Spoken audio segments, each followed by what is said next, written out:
안녕하세요. 산호라면의 나레이터 서희연입니다. 산홍이들 매일 오전 8시 제 채널에 놀러와 주세요. 오늘의 이야기도 재미있게 들어주실 거죠? 이야기 시작합니다. 은퇴를 3개월 앞둔 대기업 회장 최강우는 평소와 다름없이 회사 건물 로비로 들어섰습니다. 40년 가까이 다닌 이 건물의 모든 구석구석이 그에게는 익숙했죠. 대리석 바닥을 울리는 구두 소리, 로비 천장에서 쏟아지는 은은한 조명, 그리고 바쁘게 오가는 직원들의 발걸음까지 모든 것이 그에게는 일상이었습니다. 강우는 습관처럼 손목의 스마트워치를 확인했어요. 오전 8시 15분. 평소보다 조금 일찍 출근한 셈이었죠. 엘리베이터 앞에 서서 버튼을 누르려던 순간 그의 옆에 선 젊은 여성 직원이 조용히 손등으로 버튼을 먼저 눌렀습니다. 그 순간이었어요. 강우의 시선이 그녀의 손등에 머물렀죠. 붉은 화상 자국이 선명하게 남아있는 그 손등을 보는 순간 그는 마치 벼락을 맞은 듯한 충격을 받았습니다. 너무나 익숙한 위치, 너무나 익숙한 흔적이었거든요. 30년 전 화재로 실종된 여동생의 딸. 그 아이가 입었던 상처와 똑같은 모양이었습니다. 강우는 순간 숨이 막혔어요. 심장이 빠르게 뛰기 시작했죠. 그동안 잊고 살았던 기억들이 물밑에서 솟구쳐 올랐습니다. 엘리베이터 문이 열리자 여직원은 조용히 들어갔고 강우도 멍하니 따라 들어갔습니다. 그녀는 12층에서 내렸어요. 인사팀이 있는 층이었죠. 강우는 그녀의 뒷모습을 바라보며 가슴이 두근거렸습니다. 정말 혹시 그 아이가 아닐까 하는 생각이 머릿속을 맴돌았거든요. 최고 경영자 전용 엘리베이터를 타고 자신의 사무실로 향하는 동안 강우는 계속해서 그 손등의 화상 자국을 떠올렸습니다. 30년 전 그날 밤 여동생 윤수진이 마지막으로 전화를 걸었을 때의 목소리가 생생하게 되살아났어요. 오빠, 우리 하린이가 손등을 대었어. 너무 미안해. 그것이 여동생과 나눈 마지막 대화였습니다. 화재 현장에서 발견된 것은 여동생의 시신뿐이었어요. 당시 5살이었던 조카 하린은 끝내 찾지 못했죠. 수많은 병원과 고아원을 뒤졌지만 흔적조차 찾을 수 없었습니다. 강우는 그때부터 조카를 찾는 일을 포기하지 않았어요. 사설 탐정을 고용하고 전국의 입양 기록을 뒤지며 30년을 보냈죠. 그런데 오늘 아침 그 아이와 똑같은 화상 자국을 가진 여직원을 만났습니다. 강우는 사무실 의자에 앉아 깊은 숨을 들이쉬었어요. 혹시 자신의 착각일까봐 두려웠지만 동시에 기대감을 억누를 수 없었습니다. 강우는 그날 하루 종일 일에 집중할 수 없었습니다. 회의 중에도 자꾸만 아침에 본 그 여직원의 모습이 떠올랐어요. 점심시간이 되자 그는 인사팀 김 부장에게 전화를 걸었죠. 김 부장, 오늘 아침에 12층 엘리베이터에서 본 젊은 여직원 있잖아요. 손등에 화상 자국이 있던. 강우는 조심스럽게 말을 꺼냈습니다. 아, 윤아린 대리를 말씀하시는군요.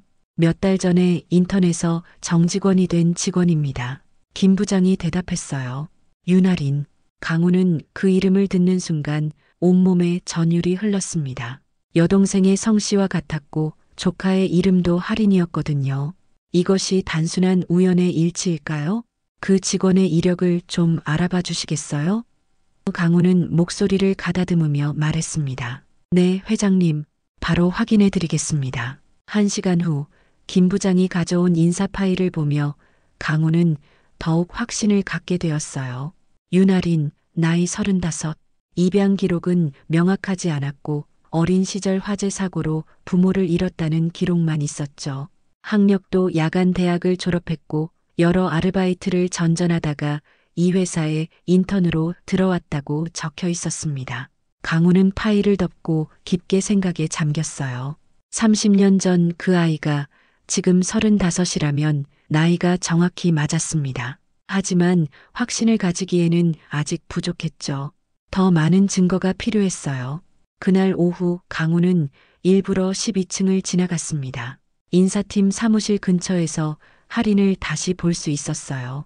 그녀는 컴퓨터 앞에 앉아 열심히 일하고 있었죠. 강우는 멀리서 그녀를 관찰했습니다. 할인의 옆모습을 보며 강우는 여동생 수진의 모습을 떠올렸어요. 코끝이 살짝 올라간 모습, 집중할 때 살짝 찌푸리는 미간, 그리고 무엇보다 그 화상 자국까지 모든 것이 기억 속에 그 아이와 닮아 있었습니다. 강우는 며칠 동안 할인을 멀리서 지켜봤어요. 그녀가 점심을 먹는 모습, 동료들과 대화하는 모습, 퇴근하는 모습까지. 그러면서 점점 더 확신을 갖게 되었죠. 특히 그녀가 가끔 손등을 만지작거리는 습관을 볼 때면 어린 시절 조카의 모습이 겹쳐 보였습니다. 마침내 강우는 결심했어요. 직접 할인과 대화를 나눠보기로 한 것이죠. 하지만 어떻게 접근해야 할지 고민이 되었습니다. 갑자기 회장이 나타나서 과거를 묻는다면 그녀가 놀라지 않을까요? 강우는 며칠을 고민한 끝에 자연스러운 방법을 찾았습니다. 인사팀에서 진행하는 신입사원 멘토링 프로그램에 참여하기로 한 것이었어요. 은퇴를 앞둔 임원들이 후배들에게 경험을 전수하는 프로그램이었죠. 김 부장, 멘토링 프로그램에 참여하고 싶습니다. 특히 윤아린 대리와 함께 하고 싶어요. 강우는 최대한 자연스럽게 말했습니다. 네, 회장님. 할인 대리도 기뻐할 거예요. 회장님 같은 분이 멘토가 되어주신다면 정말 큰 도움이 될 것 같습니다. 첫 번째 멘토링 미팅은 조용한 카페에서 이루어졌어요. 할인은 긴장한 모습이었지만 강우는 최대한 편안한 분위기를 만들려고 노력했습니다. 할인 대리, 이 회사에서 일하면서 어떤가요? 강우는 부드럽게 대화를 시작했습니다. 감사합니다, 회장님. 정말 좋은 기회를 주셔서. 할인은 조심스럽게 대답했어요. 너무 격식 차리지 마세요. 편하게 이야기해도 됩니다. 강우는 미소를 지으며 말했죠. 대화가 진행되면서 강우는 조심스럽게 할인의 과거에 대해 물어보기 시작했습니다. 가족은 어떻게 되세요? 그 질문에 할인은 잠시 침묵했어요. 그리고 조용히 고개를 숙이며 대답했습니다. 어릴 때 부모님을 잃었어요. 집에 불이 나서. 그 다음 기억은 병원이에요. 강우는 그 말을 듣는 순간 가슴이 철렁 내려앉았습니다. 30년 전 그날 밤의 기억이 생생하게 되살아났거든요. 여동생이 마지막으로 걸어온 전화, 그리고 그 다음 날 아침 들려온 화재 소식까지. 그때 많이 힘들었을 것 같아요. 강우는 목소리를 가다듬으며 말했습니다. 네, 하지만 좋은 분들을 만나서 잘 자랄 수 있었어요. 지금도 감사하게 생각하고 있습니다. 할인은 담담하게 대답했죠. 강우는 할인의 손등을 다시 한번 자세히 보았어요. 화상 자국은 여전히 선명했습니다. 그리고 그 자국의 모양과 위치가 기억 속에 그것과 정확히 일치했죠. 손등에 있는 상처는 그때 생긴 건가요? 강우는 조심스럽게 물었습니다. 할인은 자신의 손등을 내려다보며 고개를 끄덕였어요. 네, 그날 밤에 생겼어요. 어릴 때라 정확한 기억은 없지만 뜨거운 무언가에 대었다고 들었어요. 강우는 그 순간 확신했습니다. 이 사람이 바로 자신이 30년 동안 찾아온 조카 할인이라는 것을요. 가슴 깊은 곳에서 무언가가 치밀어 올랐습니다. 기쁨과 슬픔이 동시에 밀려왔어요. 하지만 그는 감정을 억누르며 평정심을 유지했습니다. 아직 확실하지 않았고 무엇보다 할인에게 충격을 주고 싶지 않았거든요. 그날 밤 강우는 잠을 이룰 수 없었습니다. 30년 만에 조카를 찾았다는 기쁨과 동시에 그동안 그 아이가 얼마나 힘들게 살았을까 하는 걱정이 교차했어요. 다음 날 아침 그는 사무실 책상 서랍 깊숙한 곳에서 오래된 편지 한 통을 꺼냈습니다. 여동생 수진이 화재 사고 일주일 전에 보낸 마지막 편지였어요. 강우는 그 편지를 30년 동안 간직하고 있었죠. 편지를 펼치며 그는 여동생의 마지막 글을 다시 읽었습니다. 오빠, 우리 할인이가 손등을 대었어. 너무 미안해. 내가 부엌에서 요리하는 사이에 호기심이 많은 우리 할인이가 뜨거운 팬을 만진 거야. 병원에서는 흉터가 남을 수도 있다고 했어. 하린이가 커서 이 흉터 때문에 상처받을까봐 걱정이야. 편지를 읽으며 강우는 눈물을 흘렸습니다. 여동생이 마지막으로 걱정했던 그 흉터가 30년 후 조카를 찾는 결정적인 단서가 되었다는 것이 운명처럼 느껴졌어요. 강우는 유전자 검사를 받기로 결심했습니다. 확실한 증거가 필요했거든요. 하지만 하린에게 어떻게 말해야 할지 고민이 되었어요. 갑자기 유전자 검사를 하자고 하면 그녀가 놀라지 않을까요? 며칠 후 두 번째 멘토링 미팅에서 강우는 조심스럽게 말을 꺼냈습니다. 하린 대리, 혹시 가족을 찾아본 적이 있나요? 가끔 생각해봤지만 현실적으로 어려울 것 같아요. 너무 오래된 일이고 단서도 별로 없거든요. 하린은 씁쓸하게 웃으며 대답했어요. 만약 가족을 찾을 수 있다면 어떨까요? 글쎄요. 솔직히 말하면 무서워요. 만약 가족이 있다면 왜 그동안 나를 찾지 않았을까 하는 생각도 들고 혹시 버림받은 건 아닐까 하는 생각도 들거든요. 강우는 그 말을 들으며 가슴이 아팠습니다. 조카가 그동안 얼마나 외로웠을지 상상할 수 있었거든요. 그는 조심스럽게 말했어요. 혹시 유전자 검사를 해볼 생각은 없나요? 요즘은 기술이 발달해서 가족을 찾는 경우가 많다고 들었어요. 하리는 잠시 고민하더니 고개를 끄덕였습니다. 한번 해볼까요? 회장님도 함께 해주실 건가요? 네, 물론입니다. 저도 궁금해서요. 강우는 최대한 자연스럽게 대답했어요. 일주일 후 유전자 검사 결과가 나왔습니다. 강우는 결과를 받아보며 손이 떨렸어요. 그리고 마침내 확인했죠. 하린이 바로 자신의 조카라는 것을요. 30년 동안 찾아온 그 아이가 자신의 회사에서 일하고 있었다는 것이 강우는 결과지를 보며 울음을 터뜨렸습니다. 기쁨과 안도감 그리고 그동안의 그리움이 모두 한꺼번에 터져 나왔어요. 마침내 조카를 찾았다는 사실이 믿기지 않았죠. 유전자 검사 결과를 받은 강우는 며칠 동안 고민에 빠졌습니다. 어떻게 하린에게 이 사실을 알려야 할까요? 갑자기 삼촌이라고 말하면 그녀가 받을 충격을 생각하면 조심스러웠어요. 강우는 오래된 가족 앨범을 꺼냈습니다. 화재 사고 전에 찍은 가족 사진들이 들어 있었어요. 여동생 수진과 어린 하린이 함께 찍은 사진들을 보며 강우는 추억에 잠겼죠. 특히 하린이 5살 때 찍은 사진에서 그 아이가 입고 있던 작은 원피스가 눈에 띄었습니다. 분홍색 꽃무늬 원피스였어요. 수진이 직접 만들어준 옷이었죠.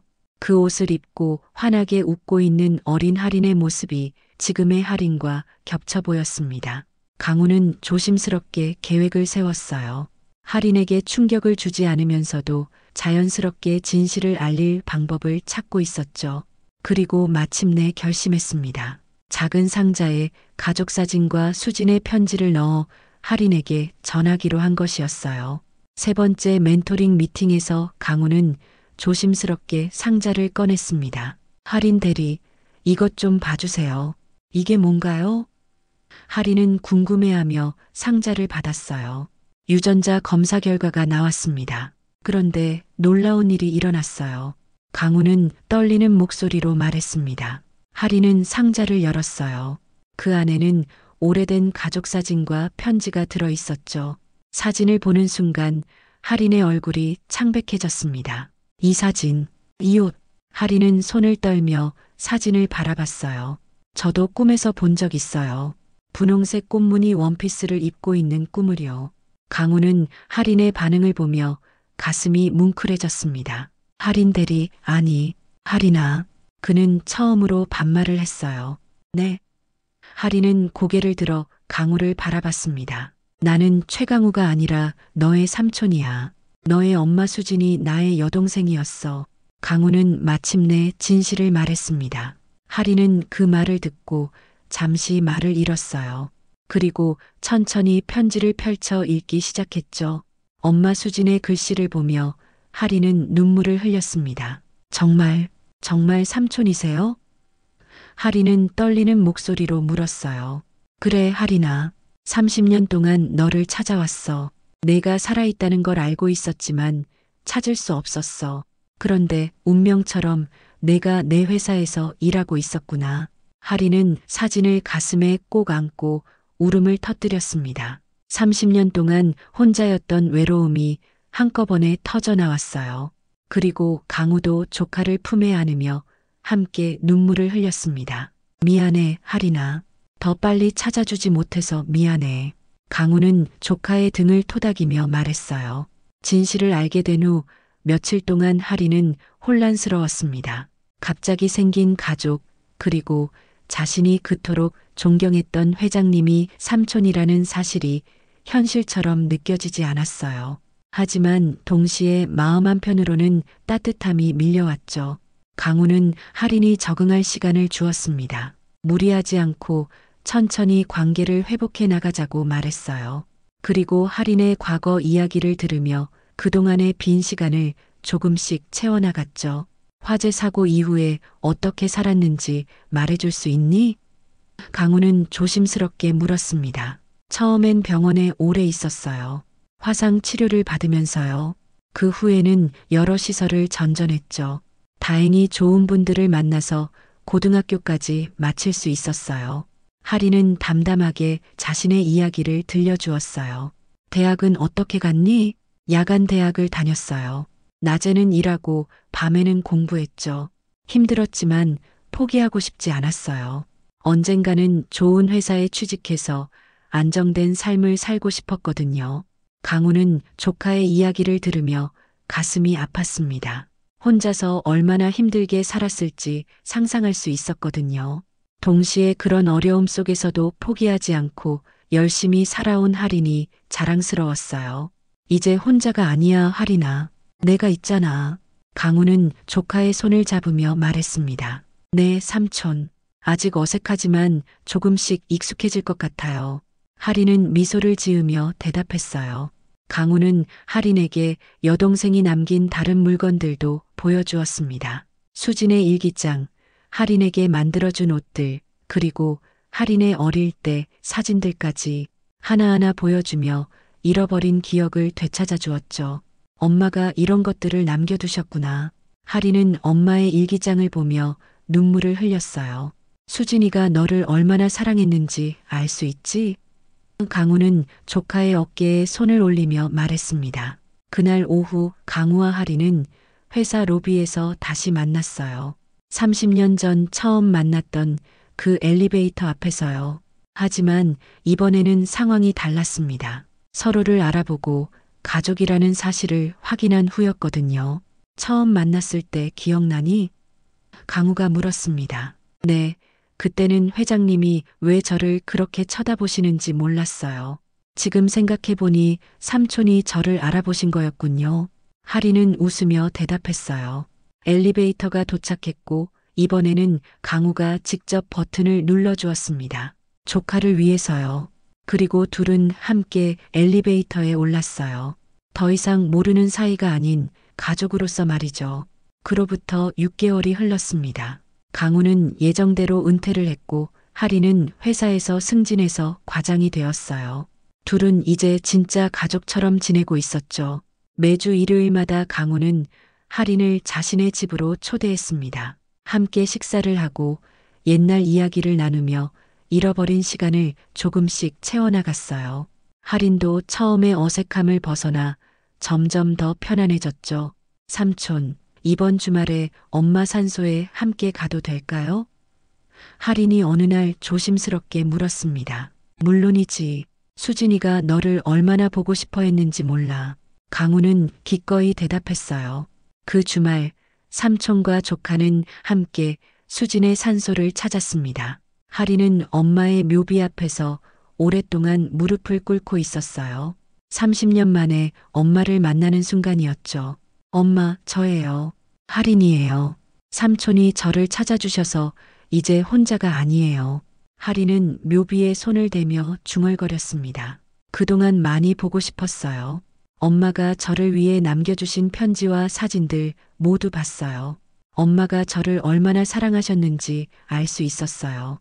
강우는 조카 옆에서 조용히 지켜보며 마음이 뭉클해졌습니다. 30년 동안 기다려온 이 순간이 마침내 왔구나 하는 생각이 들었어요.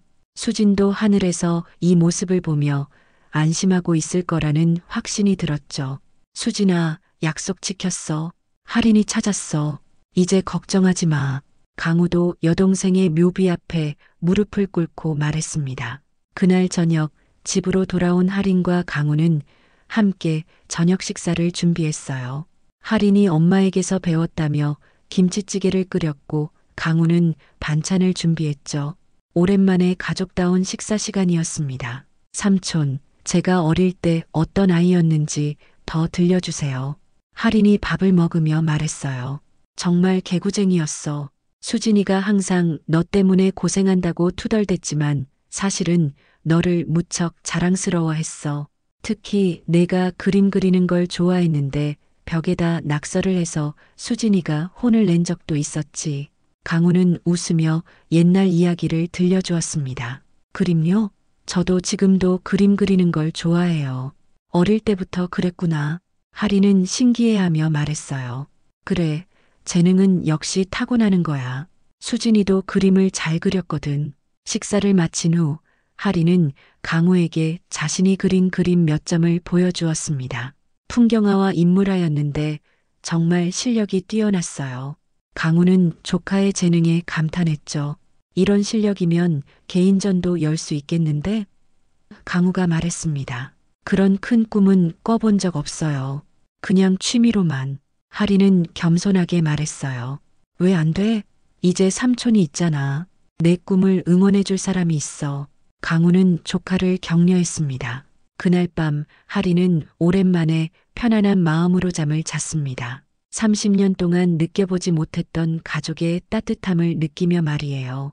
더 이상 혼자가 아니라는 안도감이 마음을 채웠죠. 강우도 마찬가지였습니다. 30년 동안 가슴에 품고 살았던 죄책감과 그리움이 조금씩 치유되고 있었어요. 조카를 찾았다는 기쁨보다도 그 아이가 건강하게 잘 자라주었다는 것에 더 큰 감사를 느꼈죠. 몇 달 후 할인은 강우의 권유로 작은 갤러리에서 개인전을 열게 되었습니다. 잃어버린 시간, 찾은 사랑이라는 제목의 전시회였어요. 자신의 삶을 그림으로 표현한 작품들이었죠. 전시회 개막일, 강우는 가장 앞자리에 앉아 조카의 작품들을 바라봤습니다. 어둠 속에서 빛을 찾는 그림, 혼자서도 꿋꿋하게 걸어가는 여인의 모습, 그리고 마지막에는 따뜻한 가족의 품으로 돌아오는 그림까지 할인의 인생이 고스란히 담겨 있었어요. 삼촌, 이 모든 게 꿈만 같아요. 할인이 강우에게 다가와 말했습니다. 꿈이 아니야, 할인아. 이제 우리는 정말 가족이야. 강우는 조카의 어깨를 토닥이며 말했어요. 그날 저녁 전시회를 마치고 집으로 돌아가는 길에 둘은 다시 그 회사 건물 앞을 지났습니다. 모든 것이 시작된 그 엘리베이터가 있는 곳이었죠. 처음 만났을 때가 생각나네요. 할인이 건물을 올려다보며 말했어요. 운명이었나 봐. 수진이가 하늘에서 우리를 만나게 해준 것 같아. 강우는 하늘을 바라보며 말했습니다. 그럴 거예요. 엄마가 저를 삼촌에게 데려다 준 거예요. 할인도 하늘을 올려다봤어요. 그날 밤 할인은 일기를 썼습니다. 오늘 삼촌과 함께한 또 하나의 소중한 하루. 30년 동안 혼자였지만 이제는 더 이상 외롭지 않아. 삼촌이 있고 하늘에는 엄마가 있어. 비록 늦었지만 진짜 가족을 만났어. 엄마 고마워요. 삼촌을 제게 보내주셔서. 강우도 그날 밤 수진에게 편지를 썼습니다. 수진아, 할인이가 정말 훌륭하게 자랐어. 내가 걱정했던 손등의 상처는 오히려 우리를 만나게 해준 선물이 되었어. 이제 내가 할인이를 잘 돌볼게. 너도 하늘에서 편히 쉬어. 시간이 흘러 할인은 유명한 화가가 되었고 강우는 자랑스러운 삼촌이 되었습니다. 두 사람은 잃어버린 30년의 시간을 조금씩 채워가며 진짜 가족이 되어갔어요. 그리고 매년 수진의 기일에는 함께 산소를 찾아가 감사 인사를 전했죠. 어느 날 할인이 강우에게 말했습니다. 삼촌, 저 결혼하게 되었어요. 정말 축하해. 강우는 기쁨에 넘쳐 조카를 껴안았어요. 결혼식에서 아버지 역할을 해주실 수 있나요? 할인이 부끄럽게 물었습니다. 당연하지. 내가 너를 아버지처럼 여기는 사람에게 데려다 줄게. 강우는 감격스러워하며 대답했어요. 결혼식 날 강우는 할인의 손을 잡고 버질로드를 걸었습니다. 30년 전 잃어버린 5살 아이가 이제 아름다운 신부가 되어 자신의 옆을 걸어가고 있었어요. 하늘에서 수진도 이 모습을 보며 미소 짓고 있을 거라는 생각이 들었죠. 삼촌, 정말 고마워요. 저를 찾아주셔서, 그리고 가족이 되어주셔서. 할인이 제단 앞에서 강우에게 마지막 인사를 했습니다. 고마운 건 나야, 할인아. 내가 내 인생에 다시 돌아와줘서. 강우는 조카의 손을 신랑에게 전해주며 말했어요. 그날 밤 강우는 혼자 집에서 수진의 사진을 바라보며 말했습니다. 수진아, 할인이가 행복해. 이제 정말 걱정 없겠어. 그리고 할인도 신혼집에서 엄마의 사진에 말했어요. 엄마, 저 정말 행복해요. 삼촌도 있고 이제 새로운 가족도 생겼어요. 엄마가 원하셨던 대로 잘 살고 있어요. 손등에 작은 상처가 만들어낸 기적. 30년의 시간을 뛰어넘어 다시 만난 가족. 운명은 때로 아픈 상처를 통해서도 사랑을 전해주는 것 같습니다. 강우와 할인은 그 상처를 통해 서로를 찾았고 이제는 그 상처가 가장 소중한 표시가 되었어요. 매년 그들이 처음 만난 그 엘리베이터 앞에서 만나는 것이 전통이 되었습니다. 그리고 강우는 항상 할인을 위해 버튼을 눌러주죠. 사랑하는 조카를 위해서, 그리고 하늘의 수진을 위해서 말입니다. 그로부터 6개월이 흘렀습니다. 강우는 예정대로 은퇴를 했고 할인은 회사에서 승진해서 과장이 되었어요. 둘은 이제 진짜 가족처럼 지내고 있었죠. 매주 일요일마다 강우는 할인을 자신의 집으로 초대했습니다. 함께 식사를 하고 옛날 이야기를 나누며 잃어버린 시간을 조금씩 채워나갔어요. 할인도 처음의 어색함을 벗어나 점점 더 편안해졌죠. 삼촌의 집에 가는 것이 일주일 중 가장 기다려지는 시간이 되었습니다. 강우의 집에는 여동생 수진의 흔적들이 곳곳에 남아 있었어요. 수진이 쓰던 찻잔, 그녀가 좋아했던 꽃무늬 쿠션, 그리고 벽에 걸린 가족 사진들까지. 삼촌, 이번 주말에 엄마 산소에 함께 가도 될까요? 할인이 어느 날 조심스럽게 물었습니다. 30년 만에 엄마를 만나러 가고 싶다는 마음이 간절했거든요. 물론이지. 수진이가 너를 얼마나 보고 싶어 했는지 몰라. 강우는 기꺼이 대답했어요. 사실 그도 조카와 함께 여동생을 찾아가고 싶었습니다. 그 주말 삼촌과 조카는 함께 수진의 산소를 찾았습니다. 서울 외곽의 조용한 묘지였어요. 강우가 30년 동안 정성스럽게 돌본 덕분에 묘소는 언제나 깨끗했죠.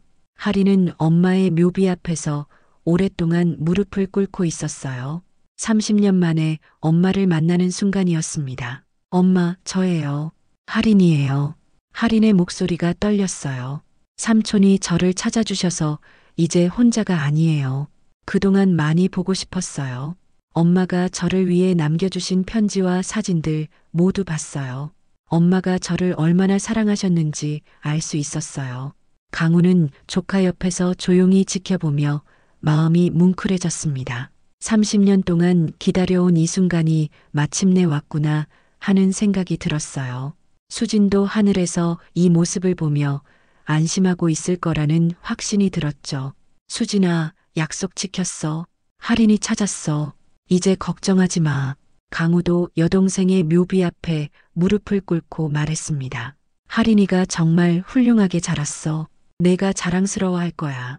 할인은 가방에서 조그만 스케치북을 꺼냈어요.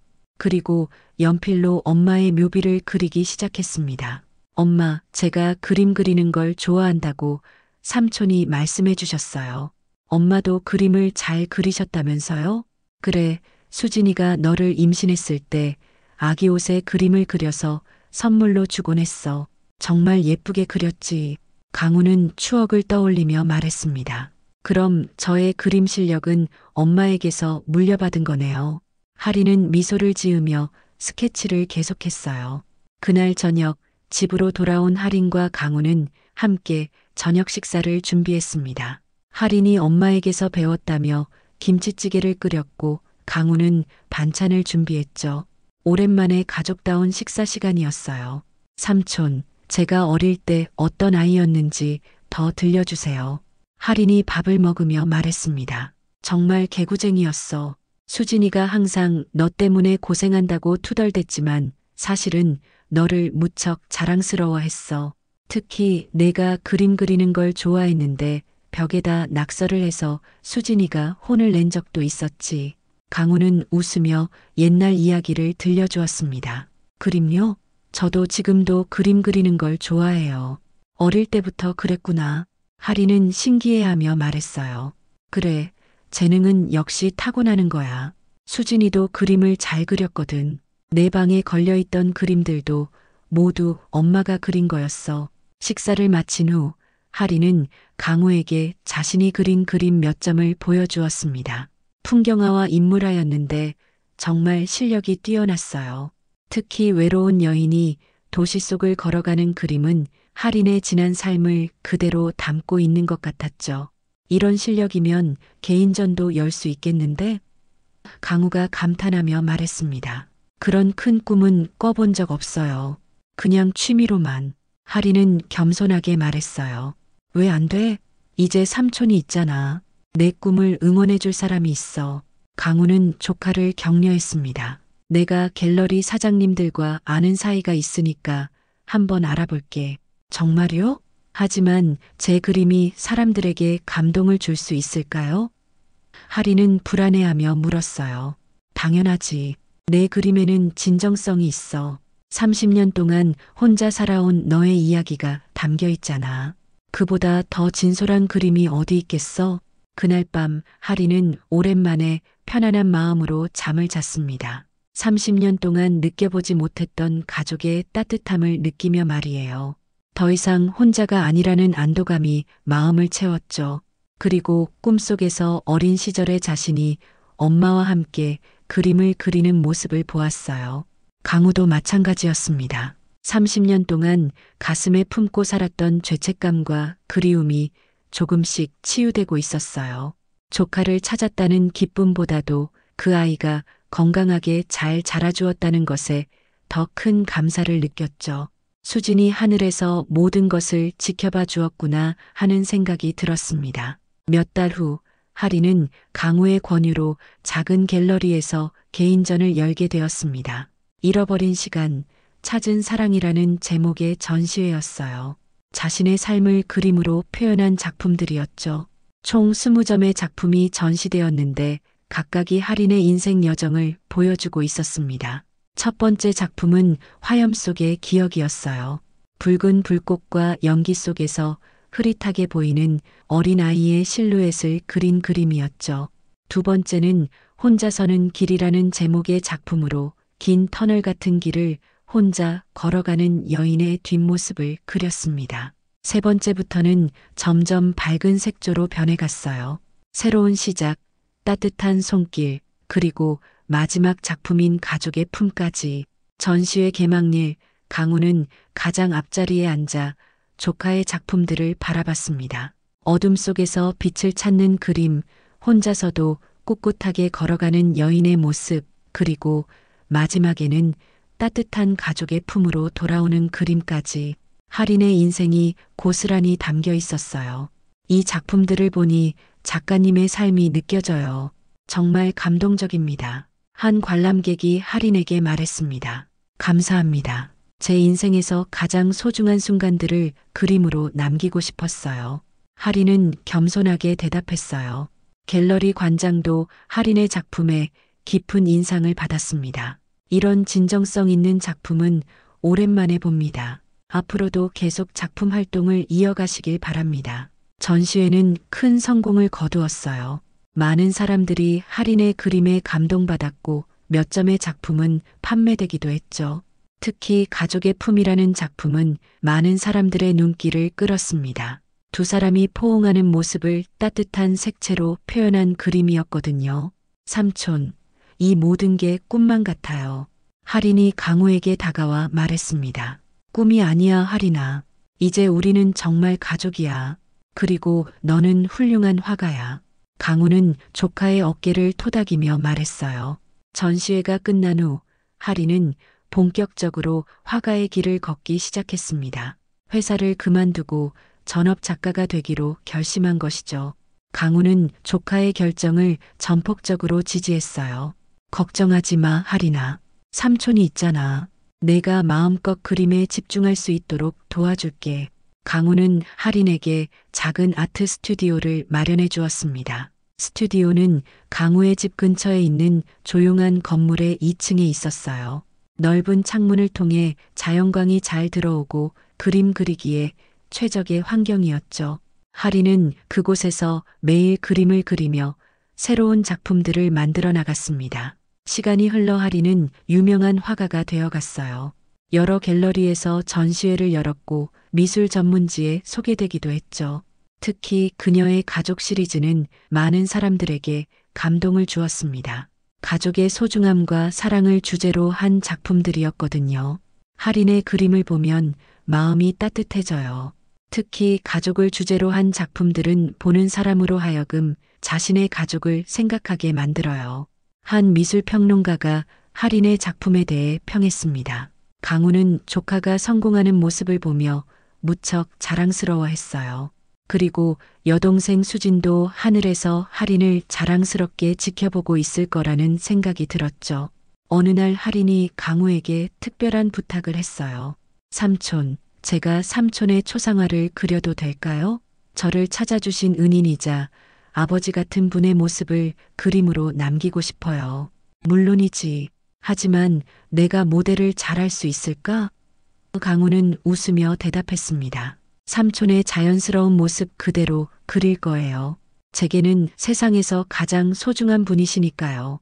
할인은 며칠에 걸쳐 강우의 초상화를 그렸어요.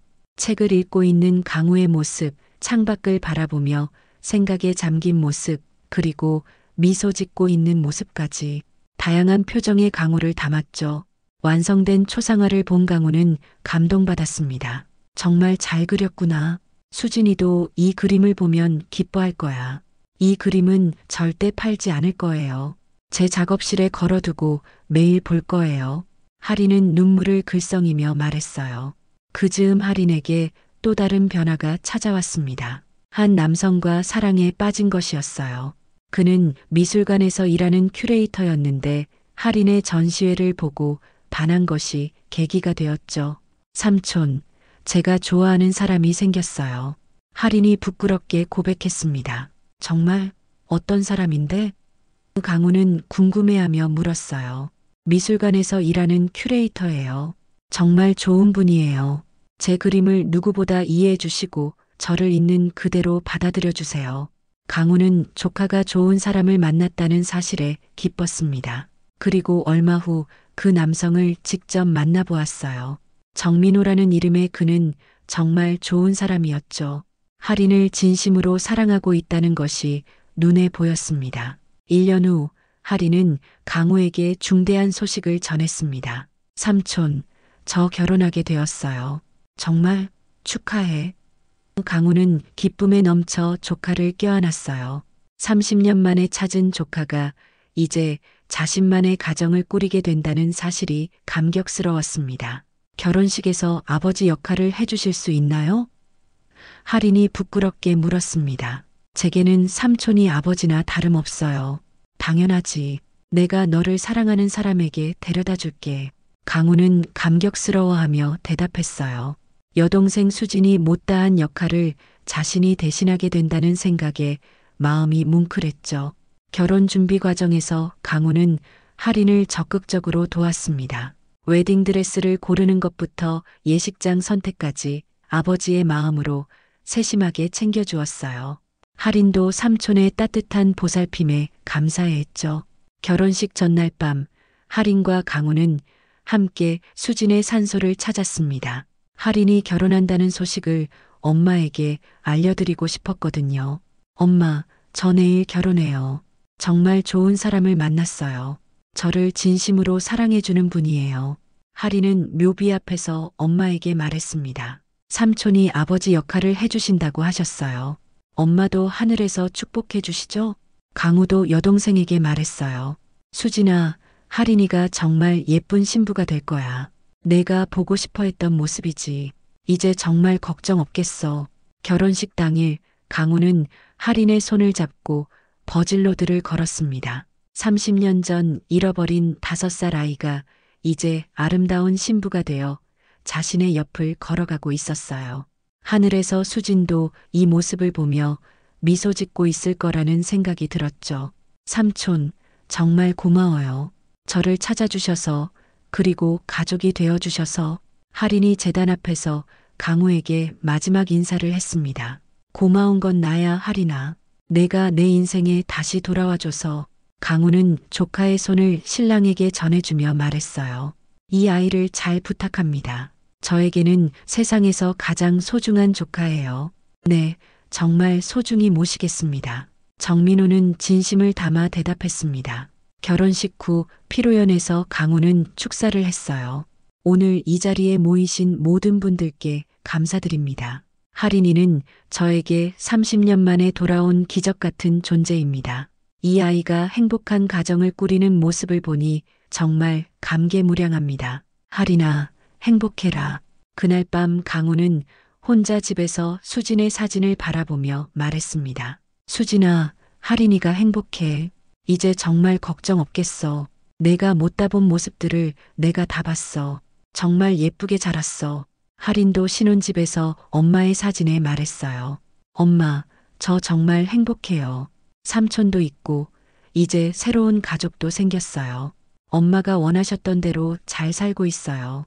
결혼 후에도 하린과 강우의 관계는 변하지 않았습니다. 여전히 매주 일요일마다 만나서 식사를 함께 했고 서로의 안부를 챙겼어요. 이제는 정민호도 가족의 일원이 되어 함께 했죠. 1년 후 하린에게 더 큰 기쁨이 찾아왔습니다. 임신 소식이었어요. 삼촌, 제가 엄마가 될 거예요. 하린은 기쁨에 넘쳐 강우에게 달려왔습니다. 정말 축하해. 이제 내가 할아버지가 되는 거네. 강우는 감격해하며 조카를 껴안았어요. 수진의 손자 또는 손녀를 보게 될 거라는 생각에 가슴이 벅찼죠. 아이가 태어나면 엄마 이름을 따서 지으려고 해요. 수진이라고요. 하린이 말했습니다. 수진이가 얼마나 기뻐할까. 자신의 이름을 물려받은 손녀를 보게 되다니. 강우는 눈물을 글썽이며 말했어요. 9달 후 건강한 딸이 태어났습니다. 정수진이라는 이름을 받은 아기는 할머니 수진을 닮았다고 모두들 말했어요. 강우는 갓난아기를 안으며 여동생을 떠올렸죠. 수진아, 내 손녀야. 정말 예쁘지? 강우는 아기에게 속삭였습니다. 시간이 흘러 아이는 걸음마를 시작했고 첫 말을 하기 시작했어요. 그리고 첫 번째로 부른 말은 할아버지였습니다. 강우는 그 순간을 평생 잊지 못할 거예요. 매년 수진의 기일에는 세 가족이 함께 산소를 찾았습니다. 이제는 4명이 된 가족이었죠. 작은 수진이도 할머니 묘소 앞에서 꽃을 올리며 인사했어요. 할머니, 저 수진이에요. 할머니 이름으로 지었어요. 아이는 어눌한 발음으로 말했습니다. 손등에 작은 상처가 만들어낸 기적. 30년의 시간을 뛰어넘어 다시 만난 가족. 운명은 때로 아픈 상처를 통해서도 사랑을 전해주는 것 같습니다. 강우와 하린은 그 상처를 통해 서로를 찾았고 이제는 그 상처가 가장 소중한 표시가 되었어요. 매년 그들이 처음 만난 그 엘리베이터 앞에서 만나는 것이 전통이 되었습니다. 이제는 정민호와 작은 수진이도 함께했죠. 그리고 강우는 항상 하린을 위해 버튼을 눌러주었습니다. 사랑하는 조카를 위해서, 그리고 하늘의 수진을 위해서 말이에요. 삼촌, 정말 감사해요. 저를 찾아주셔서, 그리고 이런 행복을 주셔서. 하린은 매번 같은 말을 반복했어요. 고마운 건 나야, 하린아. 내가 있어서 내 인생이 완성되었어. 강우는 늘 같은 대답을 했죠. 작은 수진이는 할아버지와 엄마의 이런 모습을 보며 자랐습니다. 그리고 언젠가 자신도 이런 사랑을 이어받을 것이라는 걸 알고 있었어요. 사랑은 이렇게 세대를 이어가며 계속되는 거니까요.